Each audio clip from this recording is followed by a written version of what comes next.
আজকে আমি সূরাতুন নিসার দুটি আয়াত শেয়ার করতে চাই। একটি আয়াতে আল্লাহ বলছেন সবার আগে কোন কোন পাপগুলো থেকে আমাদেরকে দূরে থাকা প্রয়োজন। অনেক সময় একজন মুসলিমের জীবনে কাজের অগ্রাধিকার নির্ধারণের ক্ষেত্রে সঠিকভাবে বুঝের অভাব দেখা দেয়। কিছু কিছু কাজ অন্য কাজের চেয়ে বেশি গুরুত্বপূর্ণ, অন্যান্য কাজের চেয়ে আপনার নামাজ বেশি জরুরি। ইসলামের এমন অনেক আমল রয়েছে যা জীবনকে সৌন্দর্যমণ্ডিত করে তুলবে, কিন্তু সেই কাজগুলো গুরুত্বর দিক থেকে নামাজের কাছাকাছি পর্যায়েও নেই, বা পাপ কাজের ক্ষেত্রেও এরকম প্রাধান্য রয়েছে। অনেক আমল রয়েছে যেগুলো আমাদের করা উচিত, যেমন ঘরে প্রবেশের সময় ডান পা দিয়ে প্রবেশ করা উচিত, টয়লেটে প্রবেশের সময় বাম পা দিয়ে প্রবেশ করা উচিত, এবং নির্দিষ্ট দোয়াগুলো পড়া উচিত। এ ধরনের আমলগুলো করার চেষ্টা থাকা উচিত, এগুলো উপেক্ষা করার কোনো সুযোগ নেই। কিন্তু এমন অনেক পাপ কাজ রয়েছে যেগুলো করা কবিরা গুনাহ। অনেক সময় এই অগ্রাধিকার নির্ধারণের ক্ষেত্রে মানুষ যখন সঠিক জ্ঞানের অভাব থাকে তখন তারা ছোট ছোট ব্যাপারকে বেশি গুরুত্ব দেয়। তারা নিশ্চিত করতে চায় যে আমি অমুক অমুক সুন্নাহ ঠিকভাবে পালন করছি তো, অমুক অমুক দোয়াগুলো নিয়মিত পড়ছি তো, শুক্রবারে সূরাতুল কাহফ পড়ছি তো, ইত্যাদি ইত্যাদি। তো তারা ছোট ছোট আমলগুলো সঠিকভাবেই আদায় করে, কিন্তু একই সময়ে চোখের সামনে থাকা বিশাল বিশাল গুনাহগুলো অনায়াসেই করে ফেলে। করার সময় দ্বিতীয়বার চিন্তাও করে না। যেমন ধরুন হারাম উপার্জনের টাকা, জিনা করা, সুদ, এরকম বড় বড় গুনাহ, বিরাট বিরাট শয়তানি পাপগুলো সে অনায়াসেই করে যায়। মনে হয় যেন চোখ থাকতেও সে অন্ধ। ছোট ছোট আমলগুলো আপনি ঠিকই গুরুত্ব দিয়ে করে যাচ্ছেন, যেন মনে মনে ভালো ফিল করতে পারেন যে যাক আমি তো ধর্ম পালন করছি।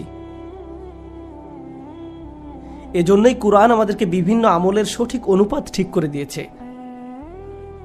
আল্লাহ এ আয়াতে বলছেন, ইনতাজতানিবু কাবাইরা মা তুনহাউনা আনহু, যদি তোমরা নিষিদ্ধ কাজের বড় বড়গুলো হতে বিরত থাকো। সুতরাং দেখা যাচ্ছে এমন অনেক বড় বড় পাপ রয়েছে যেগুলো থেকে আমাদের অবশ্যই বিরত থাকতে হবে। যদি আমরা এটা করতে পারি তাহলে ছোট ছোট পাপের ক্ষেত্রে আল্লাহ বলছেন নুকাফিরু আনকুম সাইয়্যাতিকুম, তাহলে আমি তোমাদের ছোট ছোট পাপগুলো ক্ষমা করে দেব। অর্থাৎ আগে সিরিয়াস ব্যাপারগুলো যত্ন নাও। কোরআন যেগুলোর উপর গুরুত্ব আরোপ করেছে, যেমন টাকা উপার্জনের বিষয়টা, কিভাবে আমরা টাকা আয় করি এবং কিভাবে তা ব্যয় করি, সে ব্যাপারে আগে যত্নবান হওয়া, এটা খুবই সিরিয়াস একটা ব্যাপার। আমাদের আশেপাশে যারা আছে তাদের অধিকারের ব্যাপারে সাবধান থাকা, যারা এতিম বা অভাবগ্রস্ত তাদের দেখাশোনা করা। সূরা মাউনে আল্লাহ বলছেন ফাযালিকাল্লাযী ইয়াদউল ইয়াতীম, সেই ব্যক্তি যে এতিমকে গলা ধাক্কা দেয়। এগুলো বড় ধরনের পাপ।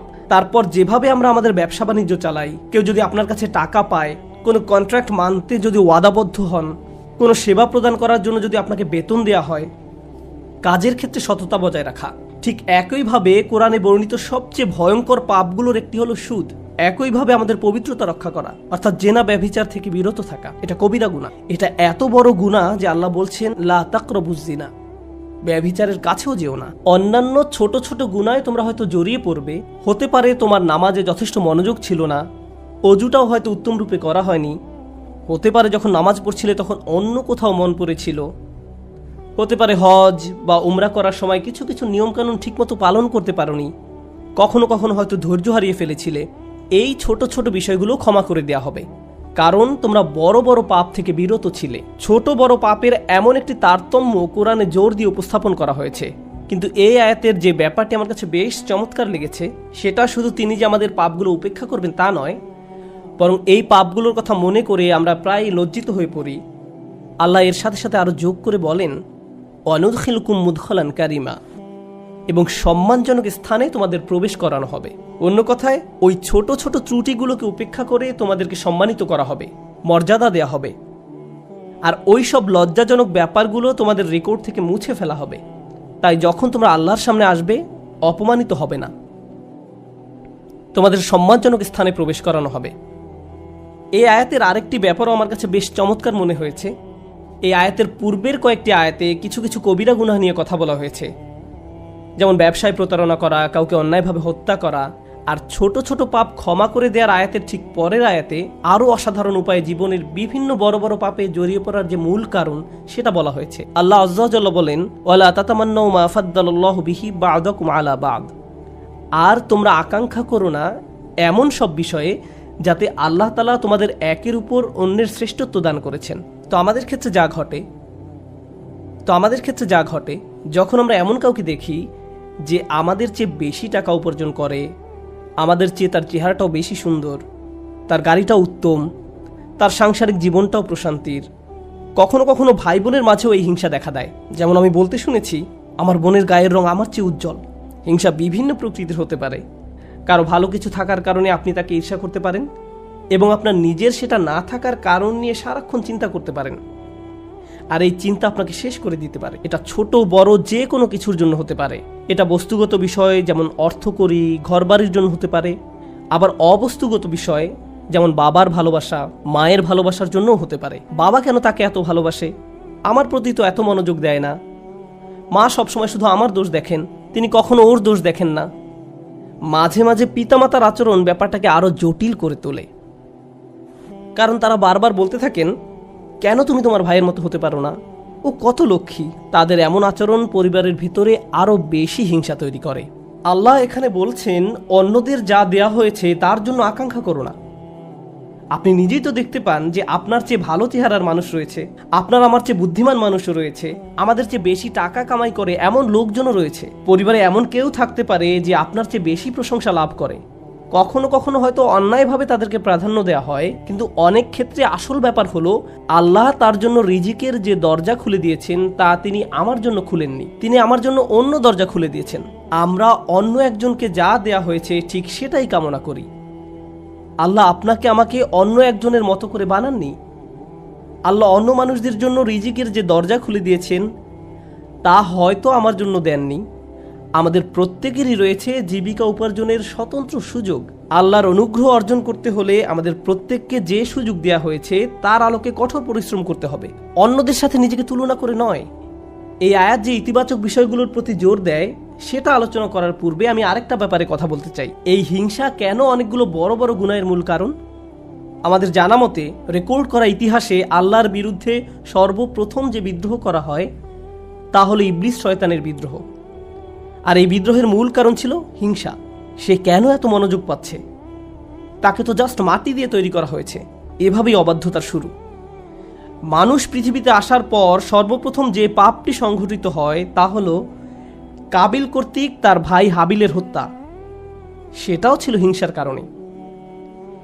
এই হিংসা এতটাই জঘন্য আর কদাকার হতে পারে যে আপনি যদি ইয়াকুব আলাইহিসসালামের মতো একজন মহান নবীর সন্তানও হয়ে থাকেন, আর আপনার ভাইও যদি হয়ে থাকেন একজন অসাধারণ ছেলে, যে কিনা এখনো নবী না হলেও তার মাঝে নবীর বৈশিষ্ট্য বিদ্যমান রয়েছে, এই হিংসা আপনাকে এতটাই নিয়ন্ত্রণহীন করে দিতে পারে যে আপনি তাকে হত্যা করতে উদ্যত হতে পারেন।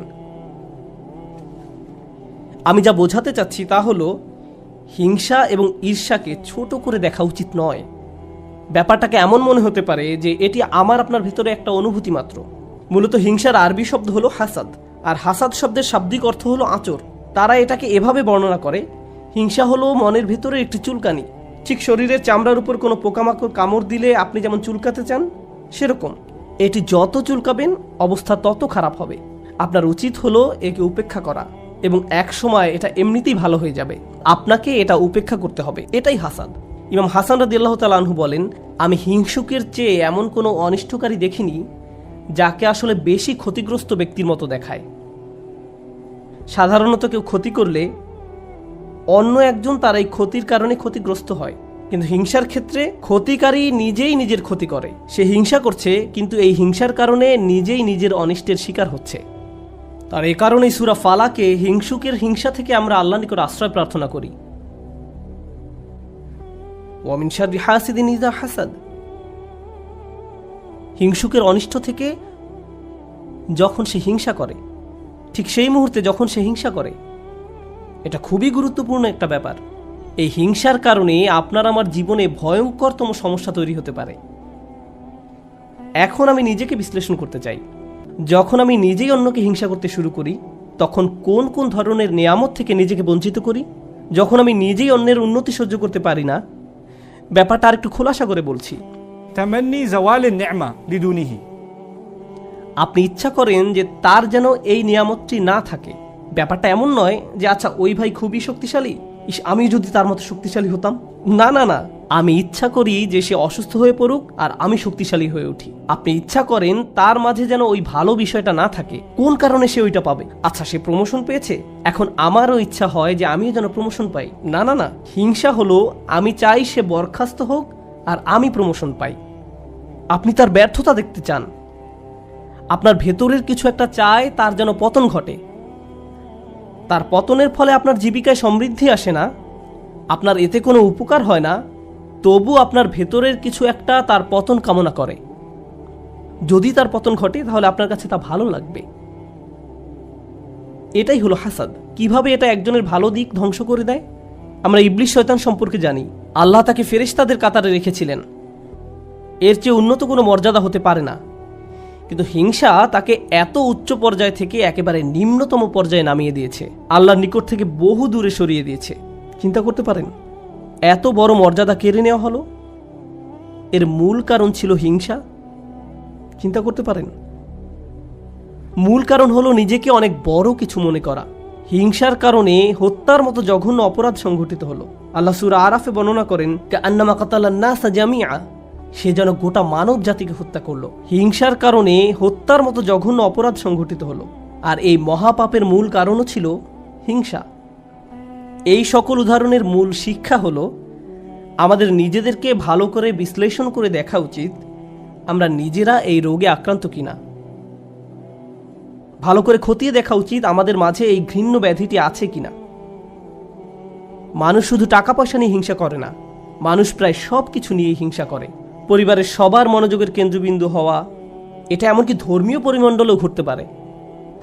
ভাই জানেন, অমুক শায়েখ, তার ভিডিও মানুষ বেশি দেখে। আপনি তার ফলোয়ারদের সাথে নিজের ফলোয়ারদের তুলনা করছেন কেন?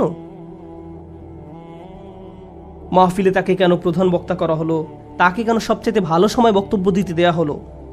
এমন ঘটনা মসজিদেও ঘটতে পারে। ভাই দেখেছেন তারা কত টাকা তুলেছে, আমরা এত টাকা তুলতে পারিনি। আর এই মনোভাব প্রতিযোগিতায় সীমাবদ্ধ থাকে না, হিংসায় পরিণত হয়। কেন তারা আমাদের চেয়ে ভালো করছে? এই হিংসা এমনকি ধর্মীয় পরিমণ্ডলেও আঘাত করতে পারে। মদিনায় আসার পর সাহাবীরা ধারণা করেছিলেন মদিনার ইয়াহুদিরা সবার আগে ইসলাম ধর্ম গ্রহণ করবে। এ সম্পর্কে কোরআনে এসেছে, আফাতাতমাউনা আইয়ুমিনু লাকুম, তোমরা কি আশা করো যে তারা তোমাদের কথা ঈমান আনবে? কারণ তারা আহলে কিতাব, তারা ওহী অবতীর্ণ হওয়া সম্পর্কে অবগত ছিল। তারা রাসূল সাল্লাল্লাহু আলাইহি সাল্লামকে সেভাবে চিনতো যেভাবে তারা তাদের ছেলে মেয়েদের চিনতে পারত। এর কারণ ছিল আসলে হিংসা। তারা এই ব্যাপারটা মেনে নিতে পারেনি যে নবী প্রেরণের অনুগ্রহটি বনী ইসরায়েলদের কাছ থেকে অন্যদের কাছে চলে যাবে। তারা চাইতো ওহী মুহাম্মদ সাল্লাল্লাহু আলাইহি সাল্লামের কাছে না এসে তাদের কারো কাছে আসুক। জীবনের এমন কোনো দিক নেই যেখানে হিংসার আক্রমণ হওয়ার সম্ভাবনা নেই।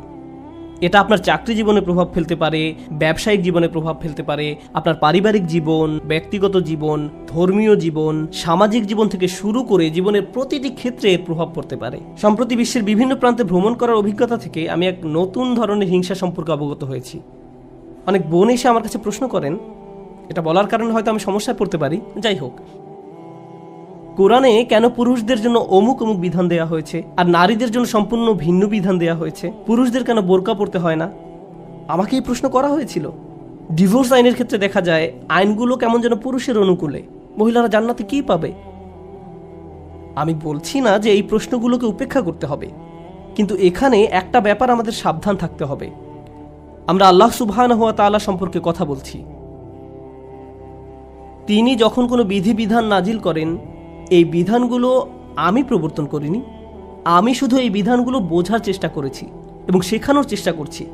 কিন্তু যিনি এই বিধানগুলো দিয়েছেন তিনি হলেন সবচেয়ে দয়াবান, ভালোবাসাপূর্ণ এবং সবচেয়ে ন্যায় বিচারক। যদি এই বিধান নিয়ে আপনার অন্তরে খুঁতখুঁতে ভাব থাকে এবং মনে মনে ভাবেন যে আমার মনে হচ্ছে এখানে ন্যায্য বিধান দেয়া হয়নি, এটা খুবই মারাত্মক একটি সমস্যা। এমনকি আল্লাহ সম্পর্কে এই মনোভাব যে আমাকে ঠকানো হয়েছে, আমাকে তিনি যা দিয়েছেন সেখানে ঠকিয়েছেন, আমাকে পুরোপুরি বুঝতে হবে কেন তিনি আমাকে এটা করতে বলেছেন। একটা ব্যাপারে বলছি, উদাহরণস্বরূপ কেউ যদি আমাকে জিজ্ঞেস করে কেন আল্লাহ মহিলাদেরকে পর্দা করতে বলেছেন, আমার সৎ জবাব হবে আমি জানি না। আমি নিজে নিজে চিন্তা করে হয়তো এই বিধানের কিছু উপকারী দিক তুলে ধরতে পারবো, কিন্তু এই উপকারী দিকগুলো আল্লাহ অবতীর্ণ করেননি। এই উপকারগুলো আমি চিন্তা করে বুঝতে পারলাম, আর আমার এই সাহস নেই যে আমি বলবো যে অমুক অমুক যুক্তির কারণে হিজাব পড়তে হবে, কারণ এই যুক্তিগুলো আল্লাহ অবতীর্ণ করেননি। অনেক সময় আল্লাহ কোনো বিধান নাজিল করেন কিন্তু তার পেছনের কারণ বর্ণনা করেন না। তিনি বলবেন তুমি নিজে নিজে চিন্তা করে দেখো, লাআল্লাকুম তাতাফাক্কারুন লিয়াদাব্বারু আয়াতিহি, কেন এই বিধানগুলো দেয়া হয়েছে তা তোমরা নিজেরা চিন্তা করে খুঁজে নাও। তবে একটা ব্যাপার আমি নিশ্চিত জানি, যে বিধানই তিনি অবতীর্ণ করেন না কেন তা আমাদের প্রতি তার অপার অনুগ্রহ মাত্র। আল্লাহ এই আয়াতগুলোতে কি বলছেন? উত্তরাধিকার সম্পত্তি বন্টনের বিষয় বর্ণনা করা আয়াতগুলোর পরে এসেছে। ইসলামে সবাই সমান উত্তরাধিকার সম্পত্তি পায় না, নারী এবং পুরুষ সমান সম্পত্তি পায় না। তারা মেয়ে, স্ত্রী, মা যেই হোক না কেন সমান সম্পত্তি পায় না। তাই আল্লাহ কি বলেছেন? লিররিজালি নাসিবুম মিম্মা ইকতাসাবু ওয়া লিন-নিসাই নাসিবুম মিম্মা ইকতাসাবনা, পুরুষদের জন্য রয়েছে অংশ তারা যা উপার্জন করে তা থেকে, এবং নারীদের জন্য রয়েছে অংশ যা তারা উপার্জন করে তা থেকে। এই আয়াতে মিন অর্থাৎ থেকে এই শব্দের ব্যবহারটি লক্ষ্য করার মতো। এই পৃথিবীতে যত কিছুর জন্য আপনি কাজ করেন তার সবটুকুর ফসল পাবেন না, এর থেকে একটি অংশ পাবেন আর বাকি অংশ পরে পাবেন। অথবা আপনি কাজ করেছেন কিন্তু তার কিছু অংশ সুফল পাওয়ার যোগ্য ছিল না, যেমন হয়তো আপনার নিয়ত শুদ্ধ ছিল না, কাজটা যথেষ্ট পরিশুদ্ধ ছিল না, তাই আপনি আপনার কাজের সেই অংশের মূল্য পাবেন যা মূল্য পাওয়ার যোগ্য ছিল। তাই আল্লাহ বলছেন পুরুষরা কি পাবে তার জন্য একটি মান আমি নির্ধারণ করে রেখেছি, আবার নারীরা কি পাবে তার জন্য একটি মান আমি নির্ধারণ করে রেখেছি। তারপর তিনি বলছেন ওয়াসআলুল্লাহ মিন ফাদলিহি, কুরআনের অসাধারণ একটি বাক্য। এর অর্থ হলো আর আল্লাহর কাছে তার অনুগ্রহ প্রার্থনা করো। এখানে ফাদল দ্বারা শুধু অনুগ্রহ বোঝায় না। হিংসার ক্ষেত্রে হিংসুক ব্যক্তি মনে করে অমুক আমার চেয়ে বেশি ফাদল পেয়েছে, অমুক ব্যক্তি সম্পত্তির দিক থেকে আমার চেয়ে বেশি ফাদল বা অধিক আনুকূল্য পেয়েছে, অথবা চেহারা সুরতের দিক থেকে বা সুযোগ সুবিধার দিক থেকে বেশি আনুকূল্য পেয়েছে। বাসায় কোনো মেয়েও এমনটা অনুভব করতে পারে, কারণ তার বোন বিয়ের সব প্রস্তাব পাচ্ছে কিন্তু সে পাচ্ছে না, আমার বোন আমার চেয়ে বেশি ফাদল পেয়েছে। আল্লাহ বলছেন যদি তুমি ফাদল পেতে চাও তাহলে আল্লাহর অন্য কোনো সৃষ্টির চেয়ে বেশি চাওয়ার পরিবর্তে সরাসরি আল্লাহর কাছ থেকে নিজের জন্য ফাদল চাও। নিজেকে অন্যদের সাথে তুলনা করা বন্ধ করো, বরং আল্লাহর নিকট থেকে তুমি নিজের জন্য কি পেতে পারো তার দিকে মনোযোগ দাও। মনে মনে ধরে নাও যে আশেপাশে কারো কোনো অস্তিত্ব নেই, অন্যদের কি আছে সে সম্বন্ধে চিন্তা ভাবনা করা বন্ধ করো। মনের উপর যদি এরূপ নিয়ন্ত্রণ প্রতিষ্ঠা করতে পারেন তাহলে খুবই সুখী জীবনযাপন করতে পারবেন। যদি কখনো এমনটা হয় যে তুমি ক্লাসে বসে আছো, স্যারের বক্তব্য শুনতে পাচ্ছ কিন্তু কিছুই বুঝতে পারছো না, মনে মনে ভাবছো আমি জানি না আমি কোন স্বর্গে বাস করছি, কিন্তু তোমার পাশের ছেলে বা মেয়েটি প্রতিবার হাত তুলে স্যারের প্রত্যেকটা প্রশ্নের জবাব দিচ্ছে আর তোমার মন বিষিয়ে উঠছে। মনে মনে ভাবছো যদি মেয়েটাকে কষে একটা চড় দিতে পারতাম, আমি তাকে সহ্য করতে পারছি না, কারণ সে সব প্রশ্নের উত্তর দিচ্ছে। তোমার সকল মনোযোগের কেন্দ্রবিন্দুতে এমন একজন যে তোমার চেয়ে বেশি বুদ্ধিমান, যে স্যারের প্রিয় ছাত্র, যে সকলের মনোযোগ পাচ্ছে, যার কারণে তোমার নিজেকে খারাপ ছাত্র মনে হয় বা যার কারণে তারা তোমাকে লজ্জা দিচ্ছে। কিন্তু একটা ব্যাপার কি তুমি খেয়াল করেছো? তুমি সেখানে বসে আছো শুধু তুমি এবং শিক্ষক। তুমি এখানে এসেছো শিখতে, অন্যের দোষ না দিয়ে তোমার উচিত নিজেকে দোষ দেয়া। হায় হায় আমি আমার মনোযোগ হারিয়ে ফেলেছি। নিজের কাছে ব্যাখ্যা দাবি করো কেন তুমি মনোযোগ হারালে। প্রশ্ন করতে গিয়ে লজ্জা অনুভব করো না। তুমি এখানে এসেছো নিজের উন্নতি সাধন করতে, অন্যদেরকে নিজের মূল্য বোঝাতে নয়। তুমি এই জন্য শিখতে আসনি। একই কথা প্রযোজ্য চাকরির জায়গায়, পরিবারের। অন্য কাউকে বেশি দাম দেওয়া হচ্ছে বলে আপনি নিজেকে গুটিয়ে ফেলবেন না। যদি কোনো অন্যায় করা হয় আপনি কথা বলুন, কোনো কিছু যদি বলার থাকে বলুন। যদি কোনো কিছু আপনাকে বিরক্ত করে ভেতরে ভেতরে জ্বলবেন না এবং এটাকে বড় হতে দিবেন না, নিজের ভেতরে ঘৃণা তৈরি হতে দিবেন না। আমরা আল্লাহর নিকট যে দোয়াগুলো করি তার একটি হলো ওয়ালা তাজআল ফি কুলুবিনা গিল্লাল লিল্লাযিনা আমানু, ঈমানদারদের বিরুদ্ধে আমাদের অন্তরে কোনো বিদ্বেষ রেখো না। যখন আমরা কিয়ামতের দিন তার সামনে দণ্ডায়মান হব তখন যেন আমাদের অন্তরে ঈমানদারদের বিরুদ্ধে কোনো গিল বা খারাপ অনুভূতি না থাকে। আমরা দুনিয়াতেও এটা চাই না, আর জান্নাতে আল্লাহ আমাদের থেকে তা দূরে রাখুন। তাই এই ব্যাপারটা পার্থিব জীবনে ঘটতে পারে। এমন হতে পারে যে কারো বিরুদ্ধে আপনার অন্তরে হিংসার মনোভাব তৈরি হচ্ছে, ও সে তো এই পজিশন পাওয়ার যোগ্য নয়, সে তো অমুক কাজ করার যোগ্য নয়। আপনার অন্তরে যদি এমন অনুভূতি তৈরি না হয় তাহলে সেটা খুবই ভালো। কিন্তু অনেক মানুষ আছে যারা এভাবে চিন্তা করে ওই লোক আমার চেয়ে অনেক বেশি বেতন পায়, সে কেন আমার চেয়ে বেশি বেতন পাবে? তারা কত টাকা বেতন পায় বা না পায় তার সাথে আপনার সম্পর্ক কি? আপনি কি করেন? আপনি কি অর্জন করেছেন? আপনার যদি মনে হয় যে আপনার আরো বেশি বেতন পাওয়া উচিত, তাহলে ব্যাপারটা যথাযথ কর্তৃপক্ষকে বলুন। ওয়াসআলুল্লাহ মিন ফাদলিহি, আল্লাহর কাছে তাঁর অনুগ্রহ প্রার্থনা করুন। ইন্নাল্লাহা কানা বিকুল্লি শাইইন আলিমা, নিঃসন্দেহে আল্লাহ তাআলা সর্ববিষয়ে জ্ঞাত। যখন আমরা অন্যের সাথে নিজেকে তুলনা বন্ধ করব, যখন পুরুষ বা নারী হিসাবে কি পেলাম বা কি পেলাম না এসব নিয়ে চিন্তা করা বন্ধ করব, অমুক অমুক ব্যক্তির কারণে আমি পেছনে পড়ে আছি এমন চিন্তা করা বন্ধ করব, আপনার এবং আল্লাহর মাঝে আর কেউ নেই। যদি কোনো বিষয়ে অগ্রগতি অর্জন করতে চান, সরাসরি আল্লাহকে বলুন ওয়াসআলুল্লাহ মিন ফাদলিহি। অন্যথায় সারা জীবন ধরে কেবল অন্যের বিরুদ্ধে অভিযোগই করে যেতে পারবেন। কিভাবে তারা আপনার প্রতি অন্যায় করেছে, কিভাবে তারা আপনাকে সুযোগ থেকে বঞ্চিত করেছে, কিভাবে সবাই পেয়েছে কিন্তু আপনি পাননি। আর এভাবে অভিযোগ করলে আপনার জীবন তো দুর্দশাগ্রস্ত হবেই, আপনার কারণে আপনার আশেপাশের মানুষের জীবনও দুর্বিষহ হয়ে পড়বে। এই আয়াতটি নিয়ে সর্বশেষ যা শেয়ার করতে চাই, বিশেষ করে যখন আমরা তেলাওয়াত করি ওয়া মিন শাররি হাসিদিন ইযা হাসাদ, এখানে ইযা শব্দটির দিকে বিশেষ মনোযোগ দিন। কেউ কেউ বলেন এখানে হাসাদকে বর্ণনা করা হয়েছে একটি গুণ হিসেবে, শুধুমাত্র শব্দগতভাবে ইসমে ফাইল হিসেবে নয়, বরং একজন মানুষের একটি খারাপ গুণ হিসেবে, অর্থাৎ এমন ব্যক্তি যার মাঝে হিংসার প্রবণতা আছে। কিন্তু ইজা শব্দটি একটি বিষয়ের প্রতি বিশেষ ইঙ্গিত করে। আপনার মাঝে যদি এই গুণটি থেকে থাকে, তাহলে কোনো এক সময় কুৎসিত উপায়ে এর প্রকাশ ঘটবে, আজ না হোক কাল। খারাপ কিছু একটা আপনি করে বসবেন, কারণ আপনার মাঝে খারাপ গুণটি আছে। আপনি নিজেও হাসিদ হতে চান না, হিংসুক হতে চান না। আবার যারা হিংসা করে তাদের অনিষ্ট থেকে বাঁচতে চান। আমরা দোয়া করি আল্লাহ যেন আমাদেরকে হিংসুক হওয়া থেকে রক্ষা করেন, এবং যারা আমাদের বিরুদ্ধে হিংসা করে তাদের অনিষ্ট থেকেও যেন রক্ষা করেন। আল্লাহ যেন আমাদের ভালো কাজগুলোকে নষ্ট হওয়া থেকে রক্ষা করেন। আমরা জানি রাসূল সাল্লাল্লাহু আলাইহি সাল্লাম বলেছেন, আগুন যেমন শুকনো কাঠ জ্বালিয়ে ফেলে, তেমনি হিংসাও একজন ব্যক্তির ভালো কাজগুলোকে জ্বালিয়ে দেয়। কেন তিনি এমনটি বলেছেন? কারণ যখন আপনার মাঝে হিংসা দেখা দেয়, তখন আপনার পক্ষে কৃতজ্ঞ হওয়া অসম্ভব। কারণ যখন হিংসা করেন তখন আপনার কি নেই কেবল তা নিয়েই আপনি চিন্তা করেন। আর আল্লাহর সাথে আমাদের সম্পর্ক নির্ভর করে একটি বিষয়ের উপর, তা হলো আমাদের কি কি আছে তা সব সময় স্বীকার করে যাওয়া। এভাবেই আমরা আল্লাহর প্রতি কৃতজ্ঞ হয়ে উঠি।